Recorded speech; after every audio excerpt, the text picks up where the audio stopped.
Welcome back to the Deep Dive.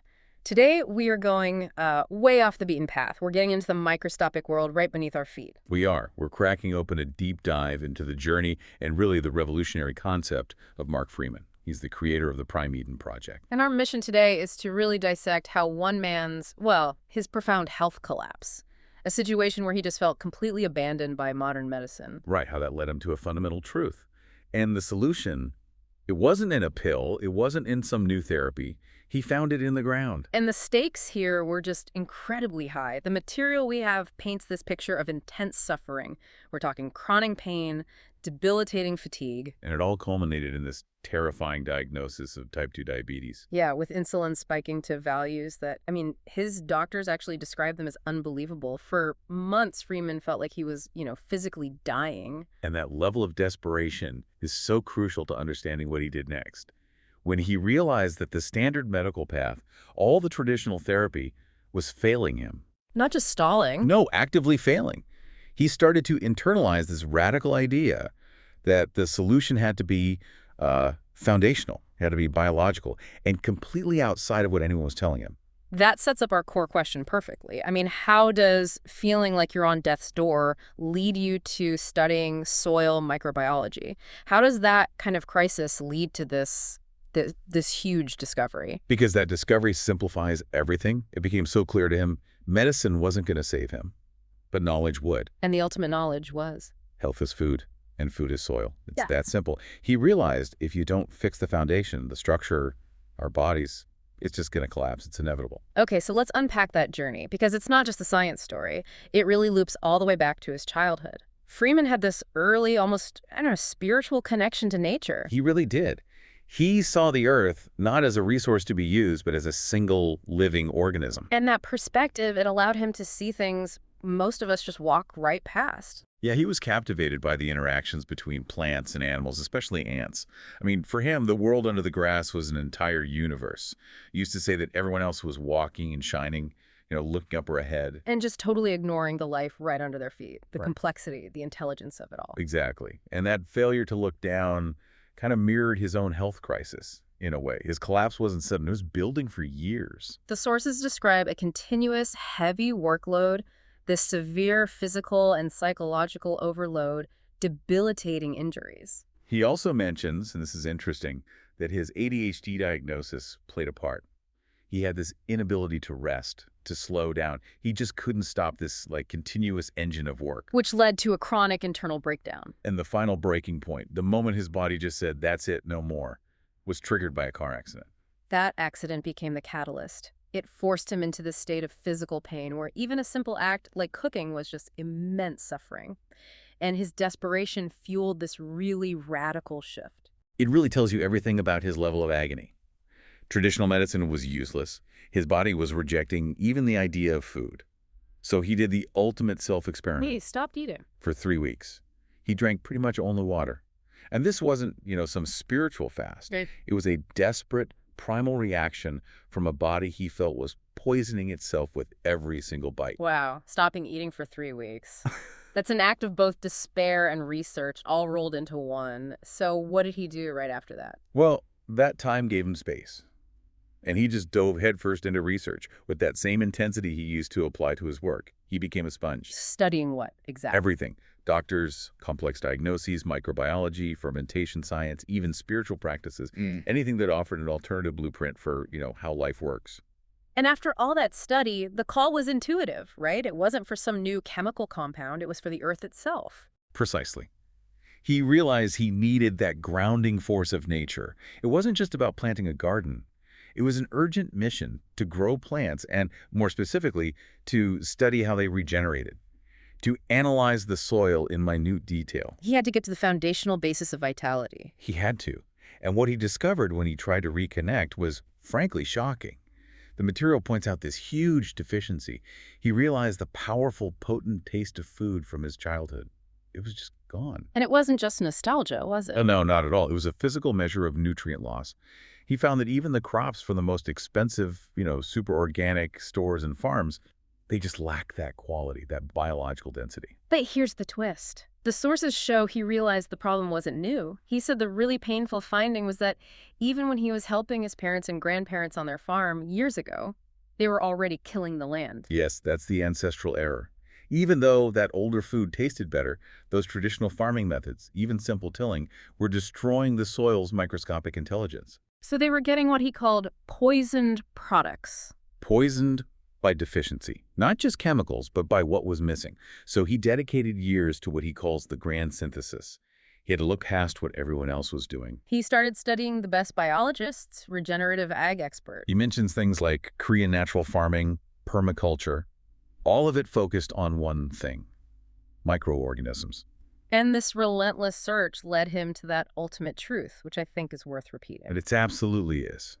If the earth is dead, everything that grows from it, plants, animals, and yeah, eventually people will be dead too. He understood that healing his own body meant he had to recreate the literal paradise we'd lost in the soil. Which brings us to the core of his innovation. He spent years doing these rigorous, almost brutal experiments. In the absolute harshest conditions, on a balcony in buckets under a blazing sun. He was stress testing life itself to find what actually worked. He wasn't just trying to grow food. He was trying to grow resilient, genetically powerful food. And this is where the proprietary tech comes in. Bormatuha. This is the real heart of Prime Eden. It is. It's an unusual name. Can you break down what Bormatua is exactly? It's more than just a fancy fertilizer, right? Oh, way more. It's defined as a unique organic biopreparation. But the key word is intelligent. It's an intelligent consortium of very specific symbiotic microbes. And he didn't just grab random dirt. No. He collected these essential microorganisms from diverse, pristine ecosystems all over the world, including Israel. And he designed a formula that would be potent and functional in all sorts of different climates. Okay, when the sources say intelligent consortium, how much of that is just, metaphorical language? That's a huge claim. And that's the critical distinction. He argues it is not metaphorical at all. He claims this microbial foundation has a proven internal intelligence. It doesn't just sit there. It actively manages the whole ecosystem.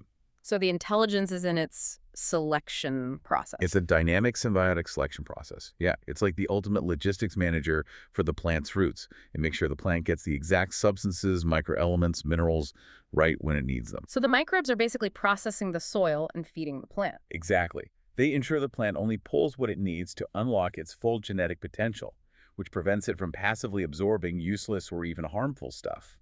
So if that intelligence is the key, what does that say about why modern food, even the high-end organic stuff, is still failing us? It explains the deadly deficit perfectly. Freeman's argument is that without this microbial foundation, any farming system, I don't care what you call it, inevitably collapses into deficiency. So the food might look great on the shelf? It might look perfect, green, no pesticides, but it lacks the critical internal compounds, the phytonutrients, the phenols, that you need for real human health. And the plant itself is weaker too, right? Absolutely. Plants without this powerful microbial defense network are just sitting ducks for parasites. They need external help. But the Bormatua technology, by maximizing the plant's own internal system, makes it naturally robust. So the real achievement here is creating a living engine in the ground. That's it.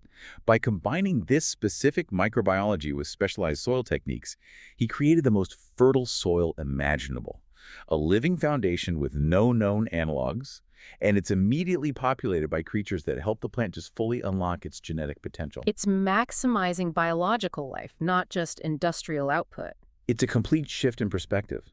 Instead of the soil just being this medium that holds water, it becomes the plant's supercharged, intelligent partner. And the most dramatic, tangible proof that this whole system works.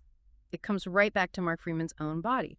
The food from the super soil, it literally became his medicine. The transformation the sources detail is it's stunning. The food ended his profound nutrient deficiencies and, crucially, created a surplus. He uses the term profit. Wait, profit, can you explain that? Why is a surplus more important than just stopping the deficiencies? Profit roughly means profit or excess here. It means his body wasn't just getting back to zero. It wasn't just stopping the symptoms of diabetes. The food was so biologically complete that it created a genuine reserve of building material. And that surplus is what allowed his body to start doing deep regenerative work. Exactly, and you see that in the results. The diabetes, the metabolic syndrome, they disappeared. But the sources also mention tissue and bone restoration.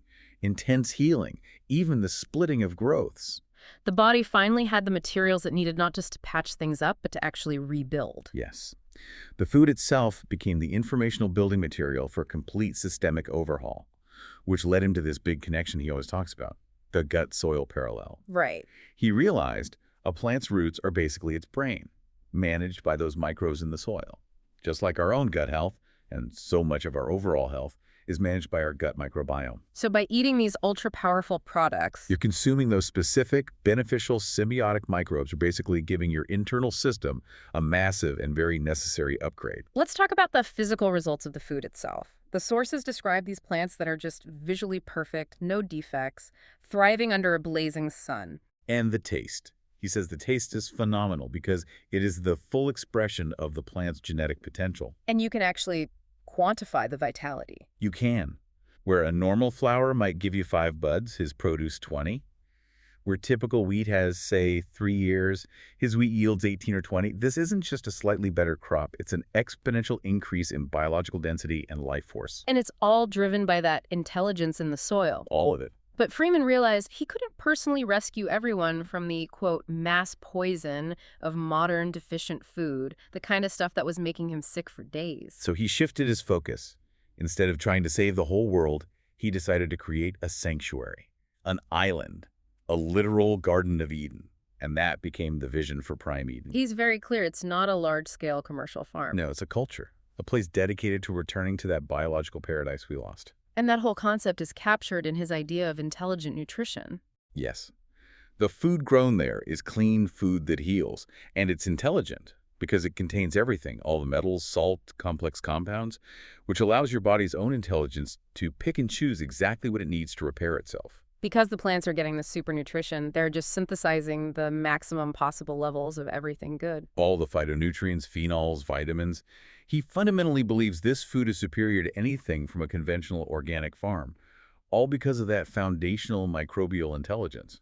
It's just a powerful story, going from the absolute brink of death to understanding that the cure for this systemic illness lies in microscopic life. So what does this deep dive into his journey ultimately mean for us? I think it means we have to recognize that our bodies, just like any complex machine, need the highest quality building materials.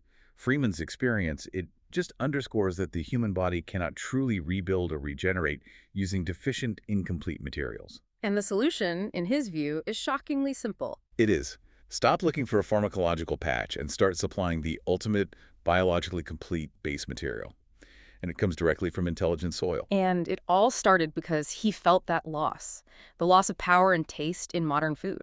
So if the health of our food is directly tied to the intelligence of the microbes in the soil, does the current global health crisis reflect a fundamental, ignored intelligence deficit in the very ground we walk on? It really makes you wonder, doesn't it? How much potential regeneration are we literally stamping out every day just by refusing to acknowledge the vibrant, living universe that's right there just beneath our feet?